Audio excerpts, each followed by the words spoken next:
नमस्कार दोस्तों, मैं कृष्णमूर्ति आप सभी का स्वागत करता हूं लर्निंग मेरे यूट्यूब चैनल में। दोस्तों, एक कॉमन क्वेरी है सर, यहाँ पे जो है आईटीसी गवर्नमेंट जो है स्टेक सेल कर रही है, क्या कंसर्न हो सकता है इसके रिगार्डिंग? यहाँ पे जो है आप बताएं। यहाँ पे जो है DIPAM department of investments and public asset management जो है वो क्या काम करती है ये गवर्नमेंट के बिहाफ में। जो भी गवर्नमेंट के स्टेक्स हैं, गवर्नमेंट को मान लो फिस्कल डेफिसिट का मतलब क्या होता है, जो गवर्नमेंट टैक्स कलेक्ट कर रही है और जितना खर्च कर रही है उसके बीच में जो डिफरेंस है उसको पूरा करने के लिए या तो गवर्नमेंट टैक्स इंक्रीज करे या जो उसके एसेट्स हैं वो आपको सेल करे। तो क्या इस पे इम्पैक्ट हो सकता है वो जानेंगे, समझेंगे और बताऊंगा क्या करना है नहीं करना है। आईटीसी जो है थोड़ा बहुत इम्पैक्ट हो रहा है इस न्यूज़ से। चीज़ें मैं बता दूं, आईटीसी में कोई प्रमोटर होल्डिंग नहीं है, वो चीज़ें आपको समझनी होंगी। आईटीसी में कोई प्रमोटर होल्डिंग नहीं है, आईसीआईसीआई बैंक में कोई प्रमोटर होल्डिंग नहीं है। इसका मतलब क्या होता है? इसका मतलब क्या है, ग्रुप ऑफ पब्लिक जो है वो कंपनी को चला रही है। इन द सेंस कंपनी में बोर्ड ऑफ डायरेक्टर्स हैं जो कि कंपनी के डिसीजंस फॉर्म करते हैं और उसके हिसाब से कंपनी को रन करते हैं। यहाँ पे इन्वेस्टर्स कोई से भी हो सकते हैं, ये कोई इम्पैक्ट नहीं है कि प्रमोटर होगा तभी कंपनी चल सकती है। यहाँ पे देख लो शेयर होल्डर्स पैटर्न है, ये दिसंबर 2021 का प्रमोटर होल्डिंग है। यहाँ पे देख लो जो प्रमोटर्स का स्टेक है, प्रमोटर एंड प्रमोटर ग्रुप 0 है, मतलब ये मेनली कंपनी जो है बोर्ड ऑफ मेंबर्स के थ्रू चल रही है। सेम आपका केस जो है आईसीआईसीआई बैंक में भी है।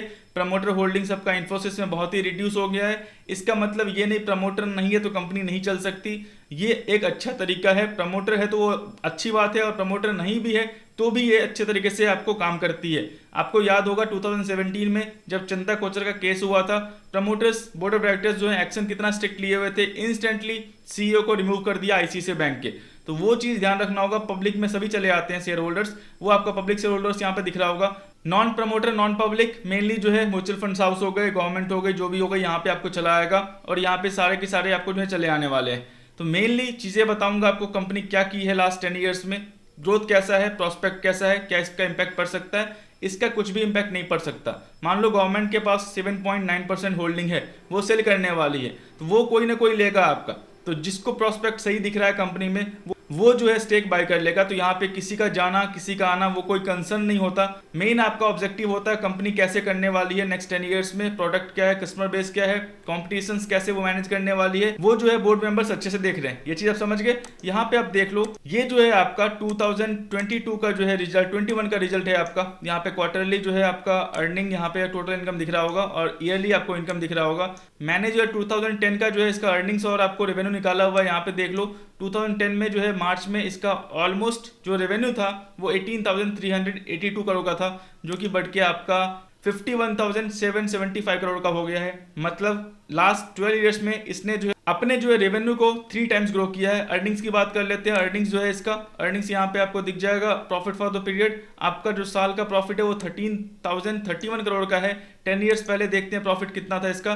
10 ईयर्स पहले जो इसका प्रॉफिट था वो आपका प्रॉफिट आफ्टर टैक्स जो है आपका वो 4,061 करोड़ का था। ऑलमोस्ट जो है इसने जो है 3 टाइम्स प्रॉफिट ग्रो किया है लास्ट 12 ईयर्स में। तो चीज़ें आपको प्रोस्पेक्ट इस हिसाब से देखनी होंगी। क्या प्रमोटर्स नहीं रहने के बावजूद भी कंपनी नहीं चल रही है, तो चीज़ें आप उस हिसाब से देखें जो भी कंपनी चूज करते हैं। सेम आप आईसीआईसीआई बैंक में देखोगे, यही कंसर्न है आपका, वहाँ भी कोई प्रमोटर नहीं है। बोर्ड ऑफ डायरेक्टर्स और जो मेंबर्स वो कंपनीज को रन कर रहे हैं, वो सीईओ चूज करते हैं। सीईओ का काम अपना डिफाइंड होता है और जिनका जो भी काम होता है वो डिफाइंड होता है। बोर्ड मेंबर जो है चीज़ें कैसे रन करनी है वो जो है आपको चलाते हैं और मेनली कंपनी को कैसे ग्रो करना है उनका मेन ऑब्जेक्टिव होता है। उसके हिसाब से जो इन्वेस्टर्स को सही लगता है कि चीज़ें वर्कआउट कर सकती हैं वो बने रह सकते हैं। कोई इन्वेस्टर रह सकते हैं, कोई इन्वेस्टर जा सकते हैं, वो डिपेंड करता है इन्वेस्टर के ऊपर। तो गवर्नमेंट को यहाँ से निकलना है तो ये कोई कंसर्न नहीं कि गवर्नमेंट निकल रही है। गवर्नमेंट को, मैंने क्या बोला आपको, फिजिकल डेफिसिट रिड्यूस करना है या फिर उसको फिजिकल डेफिसिट जो है फिलहाल अब इंडिया का वो 3 to 4% के बीच में होता था, अभी जो है 8 to 9 to 10% के आसपास है।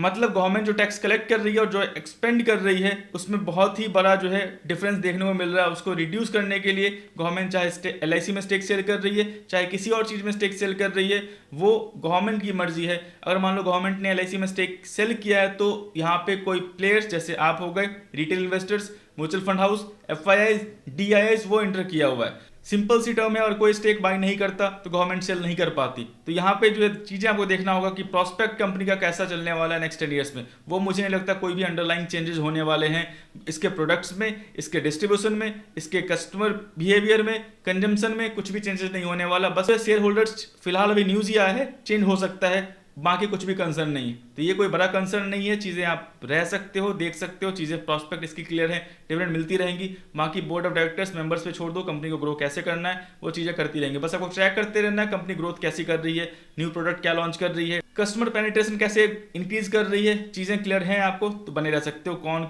इन्वेस्टर आ रहा है, कौन इन्वेस्टर जा रहा है, वो जो है पार्ट है स्टॉक मार्केट का। कोई खरीदेगा, गवर्नमेंट बेचेगी तो कोई ना कोई खरीदने वाला है, सिंपल है, वो चीज़ ध्यान रख लेना। बस यही था कंसर्न, कुछ भी नहीं है, मैंने बता दिया है लास्ट 10 ईयर्स 12 ईयर्स का ग्रोथ कैसा है, चीज़ें आपको देखने को मिल सकती है ऐसी ही, बस बने रहो। तो दोस्तों मैं आशा करता हूँ वीडियो जो है आपको अच्छा लगा, वीडियो अच्छा होगा लाइक करें, सब्सक्राइब करें, शेयर करें। ट्रेडिंग और डीमैट अकाउंट लिंक जो है वीडियो के डिस्क्रिप्शन में है, वहाँ जाकर ओपन कर सकते हो, कुछ भी सहायता होता है। मैं नाइट को 8 PM लाइव आऊँगा, वहाँ पे पूछ लेना। Social media site Telegram, Instagram, Facebook, Twitter, जहाँ भी अगर लर्निंग मेरा दिखे ज्वाइन करो। तो तक के लिए दोस्तों धन्यवाद।